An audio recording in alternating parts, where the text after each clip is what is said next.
আপনার প্রিয় নাশতা, প্রতিদিনের ব্যবহার্য সাবান, এমনকি আপনার রান্নার তেলের দামও শীঘ্রই আরও বাড়তে পারে। এর কারণ লুকিয়ে আছে মালয়েশিয়ার পাম কৃষক এবং তাদের পুরনো, বয়স্ক এবং ক্লান্ত গাছগুলোর মধ্যে। পাম বাগানগুলোতে একটি গভীর সংকট তৈরি হচ্ছে, যা এই তেলের বিশ্বব্যাপী সরবরাহ কমিয়ে ফেলতে পারে। ৮৫ বছর বয়সী মালয়েশিয়ান কৃষক সুরতমন মোসমান এই সংকটের একজন জীবন্ত প্রতিচ্ছবি।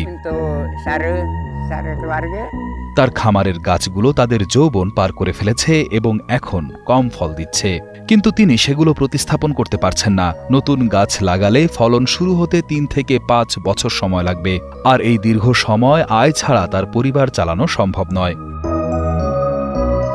তার পুরো জীবিকা এই ফসল সংগ্রহের উপর নির্ভরশীল, তাই তিনি কেবল সেই গাছগুলো থেকেই ফল সংগ্রহ করেন যেগুলো নাগালের মধ্যে আছে। সেগুলো প্রায় ২০ থেকে ২৫ ফুট লম্বা, মোটামুটি একটা দোতলা বাড়ির সমান উঁচু। এই সমস্যা শুধু তার একার নয়, হাজার হাজার ক্ষুদ্র চাষি যারা মালয়েশিয়া ও ইন্দোনেশিয়ার মোট পাম তেলের বাগানের ৪০% পরিচালনা করে। এই দুইটি দেশ একত্রে বিশ্বের ৮৫% পাম তেল সরবরাহ করে, যার অর্থ তাদের এই সমস্যা দ্রুতই বিশ্বের সবার সমস্যা হয়ে দাঁড়াবে। পরিস্থিতি অনুমানের চেয়েও ভয়াবহ।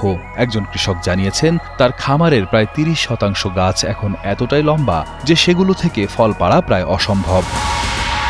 সারের মতো প্রয়োজনীয় জিনিসের ক্রমবর্ধমান দাম এবং শ্রমের ব্যয় সমস্যাটিকে আরও জটিল করে তুলেছে। বর্তমানে ফসল কাটার খরচ প্রতি টনে ১০০ মালয়েশিয়ান রিঙ্গিত বা ২৫০০ টাকার সমান।